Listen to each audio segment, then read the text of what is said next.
Halo, jumpa lagi dengan saya di channel Priska Sylvia. Apa kabar kalian? Kabar baik di sini dan semoga kalian semuanya juga sama. Sudah lama sekali saya tidak membuat video baru yang membahas tentang serba-serbi kuliah di Universitas Terbuka. Jadi sudah banyak sekali pertanyaan yang menumpuk. Banyak pertanyaan yang diajukan oleh teman-teman sesama mahasiswa melalui kolom komentar di video-video saya sebelumnya. Nah, dalam video kali ini saya akan menjawab beberapa pertanyaan yang sudah saya catat, saya himpun, akan saya jawab dengan penjelasan seperlunya semampu saya. Sekiranya jawaban dan penjelasan-penjelasan saya dalam video kali ini bisa membantu kalian agar proses belajar kalian di Universitas Terbuka bisa lebih mudah. Tonton sampai selesai, siapa tahu ada pertanyaan kalian yang saya bahas di sini, dan semoga video kali ini bisa bermanfaat untuk kalian. Ada 13 pertanyaan yang akan saya bahas dalam video ini. Mulai dari yang pertama, dari DNY Channel. Kak, kalau IPK sudah 2,13, terus ada mata kuliah yang E, apakah bisa lulus? Jawabannya adalah tidak. Karena syarat kelulusan di Universitas Terbuka adalah mahasiswa sudah menyelesaikan dan sudah lulus semua mata kuliah yang diberikan. Nah, kalau masih ada nilai E, jadi meskipun nilai kalian itu jangankan 2,13, meskipun kalian sudah mencapai 3,5, 3,6 atau seterusnya, tapi masih ada satu nilai E, apalagi kalau yang mendapat nilai E itu adalah mata kuliah inti, artinya masih ada mata kuliah yang belum kalian tuntaskan, yang belum lulus. Jadi, berapapun IPK kalian, kalau masih ada satu nilai E, artinya kalian belum memenuhi syarat kelulusan. Pertanyaan yang kedua, dari Amelia Kak Amel. Kak, kalau kita ujian ulang, apa iya semester berikutnya tutonnya juga kudu ulang lagi? Dari pengalaman saya, semua mata kuliah yang kita registrasikan itu akan diberi pilihan untuk mengikuti tutorial online atau tidak. Kalaupun kita tidak memilih tutorial online, kita akan terjaring untuk mengikuti TMK atau tugas mata kuliah. Dari pengalaman yang sudah-sudah, semua mata kuliah yang saya registrasi, baik yang mata kuliah semester terbaru atau mata kuliah yang saya ulang, pasti ada tutonnya. Nah, begini teman-teman.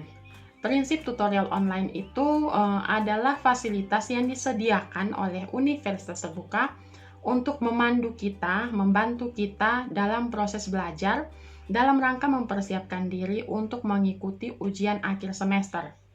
Jadi ya tentu saja, apapun mata kuliah yang kalian ikuti semester ini, baik mata kuliah yang baru atau mata kuliah ulang, pasti ada tutorial online-nya. Pertanyaan yang ketiga, dari Putri Anfa. Baju wisuda dan toganya dikasih free sama UT atau bayar lagi, Kak? Waktu saya wisuda S1 Hukum tahun lalu, semua yang saya peroleh itu 100% free. Tidak ada biaya yang harus saya bayarkan terkait dengan wisuda. Mau bajunya, mau semuanya, intinya di Universitas Terbuka itu tidak ada pungutan biaya saat mahasiswa akan mengikuti wisuda, baik untuk baju atau apapun itu. Sampai akhir, satu-satunya biaya yang harus saya keluarkan itu adalah biaya administrasi untuk legalisir ijazah, sesuai dengan jumlah salinan ijazah yang saya butuhkan. Jadi untuk baju wisuda, untuk toga, apapun itu semuanya saya peroleh 100% free dari Universitas Terbuka. Tidak ada yang saya bayar. Pertanyaan yang keempat dari Bayu Dega. Kak, ijazah UT bisa untuk melamar kerja dan diakui tidak? Ya bisalah. Ijazah Universitas Terbuka bisa dipakai untuk melamar kerja. Dan Universitas Terbuka adalah universitas negeri, jadi tentu saja diakui. Saya sendiri seorang pegawai negeri sipil dan ijazah yang saya peroleh dari UT itu diakui. Jadi sepanjang pengalaman saya banyak sekali teman-teman saya yang mendapat pekerjaan yang baik, yang bisa mendaftar untuk bekerja dengan bermodalkan ijazah dari UT. Belum pernah ada saya mendengar ada alumni UT yang ditolak untuk bekerja karena ijazahnya itu dari UT. Belum pernah ada. Jadi tenang saja. Pertanyaan yang kelima dari Sela Delpira. Kak, kalau IPK di atas 2,00, apakah 100% bisa mengikuti TAP? Apa lebih baik diperbaiki lagi nilainya? Nah, kalau kamu sudah memenuhi syarat, kamu akan terjaring untuk mengikuti TAP atau tugas akhir program. Mengenai nilai akhir yang kamu inginkan, tentunya setiap mahasiswa, kamu, saya, dan teman-teman kita yang lain tentunya memiliki target berapa IPK yang akan diperoleh saat lulus nanti. Jadi, meskipun kamu sudah terjaring untuk mengikuti TAP atau bahkan kamu sudah selesai mengikuti TAP, kamu masih punya kesempatan untuk memperbaiki nilai kamu. Setelah mengikuti TAP di semester berikutnya, mata kuliah mana yang ingin kalian perbaiki, nilai mana yang ingin kalian ubah, ya tinggal diregistrasikan lagi. Kalian tetap punya kesempatan untuk memperbaiki nilai kalian. Pertanyaan yang berikut yang keenam dari Rohmat Maulana Ishak. Kak, mohon tipsnya. Kan total mata kuliah ada 6. Satu modul itu 1 minggu kakak bilang. Itu mempelajari semua berarti satu mata kuliah 1 minggu. Atau 6 mata kuliah 1 minggu, jadi totalnya ada 6 modul. Mohon pencerahannya kak, saya sambil kerja, agak sulit pembagiannya. 1 minggu, 1 modul untuk setiap mata kuliah yang kamu ikuti semester ini. Itu artinya kalau semester ini ada 6 mata kuliah, berarti dalam 1 minggu itu ada 6 modul yang harus kalian pelajari. Saya juga kuliah sambil bekerja. Saya juga sudah pernah bikin video yang membahas tentang tips sukses kuliah sambil bekerja. Kalian bisa mengikuti tips-tips yang saya berikan di video itu, karena tips yang saya kasih di video itu sudah berhasil saya terapkan saat saya kuliah S1 Hukum di UT beberapa tahun yang lalu. Sudah selesai dan terbukti tips-tips yang saya berikan itu bisa membantu saya untuk membagi waktu untuk antara bekerja dan belajar mempersiapkan diri untuk ujian akhir. Jadi, apapun pekerjaan kamu, kalau kamu memutuskan untuk bekerja sambil kuliah di UT, pasti bisa. Pertanyaan yang ketujuh dari Hani Widya Ananta. Kalau UAS, apa perlu sertakan sumber referensi, Kak? Untuk UAS kan ada beberapa modus UAS. Ada yang offline, ada yang SUWO, atau yang terakhir beberapa semester belakangan ini ada modus take home exam. Nah, kalau untuk UAS yang offline, itu kan bentuk soalnya itu berupa pilihan ganda, jadi tentunya tidak perlu menyertakan referensi. Lalu untuk SUWO juga diadakan secara online, tidak open book, bentuk soalnya juga pilihan ganda dan tentunya tidak perlu referensi. Nah, untuk semester-semester terakhir saat kita mengikuti ujian dengan modus take home exam, dari pengalaman saya, kita tidak perlu menyertakan referensi meskipun kita mengikuti ujian itu di rumah masing-masing dengan sistem open book. Tapi dari pengalaman saya, kita tidak perlu menyertakan referensi sepanjang kita bisa menjawab sesuai dengan apa yang ditanyakan, apa yang diminta. Kalau diminta kita menyebutkan, ya sebutkan. Kalau minta jelaskan, ya beri penjelasan. Bahkan kalau diminta sertakan contoh, ya silahkan berikan contohnya. Jadi dari pengalaman saya, referensi saat UAS itu tidak perlu. Yang penting kita bisa menjawab dengan maksimal. Untuk pertanyaan berikut dari Maimunah. Ngecek ada tidaknya SUWO di mana, Kak? Saat membuat billing registrasi di awal semester, biasanya di setiap mata kuliah yang kita registrasikan itu sudah ada keterangannya tersedia SUO atau tidak. Nah, dari keterangan-keterangan itu kita bisa menentukan nih, mana mata kuliah yang bisa kita ikutkan SUO dan mana yang tidak. Tergantung dengan pilihan kita dan jam ujiannya itu bentrok atau tidak. Pertanyaan yang berikut dari Tio Mahatama. Halo Kak, mau tanya.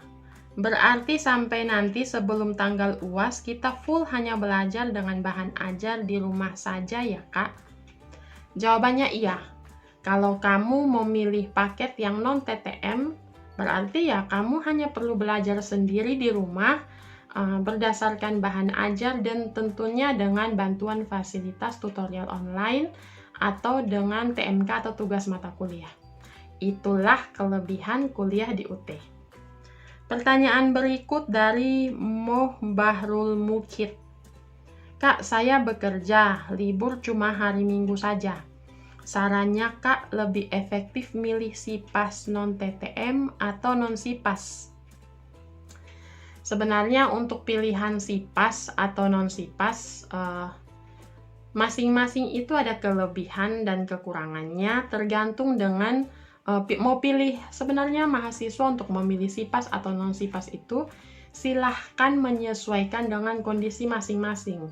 Jadi untuk kamu yang bertanya di sini, saya secara pribadi saya tidak bisa memberikan jawaban apakah yang baik itu SIPAS atau non-SIPAS. Silahkan sesuaikan dengan keadaan kamu, pelajari katalognya. Ada video-video yang sudah di media sosial yang sudah menjelaskan tentang SIPAS dan non-SIPAS. Saya juga sudah pernah bikin videonya. Silahkan kamu sesuaikan dengan kondisi kamu dan pastikan pilihan kamu itu baik SIPAS atau non-SIPAS adalah pilihan yang paling pas sesuai dengan waktu kamu. Jadi kalau saya pribadi, saya memilih SIPAS. Karena saya rasa dengan memilih SIPAS, saya tidak perlu pusing untuk memilih, menentukan mata kuliah mana yang harus saya ikuti semester ini, semester berikut, dan seterusnya. Jadi kalau saya lebih memilih SIPAS. Tapi untuk kamu sendiri ya silahkan diputuskan mau SIPAS atau non-SIPAS. Pertanyaan berikut dari Elsha Jessica. Selamat pagi Bu, saya ingin bertanya Bu. Saya sering kelewatan mengerjakan tugas dan kadang diskusi tidak terisi. Apakah dapat mempengaruhi nilai IPK kita ya, Bu? Bisa iya, bisa tidak. Seperti yang sudah sering saya tekankan selama ini, tutorial online itu adalah fasilitas yang disediakan oleh universitas terbuka untuk kita mahasiswa yang bisa memandu kita belajar, mempersiapkan diri untuk ujian akhir semester. Jadi,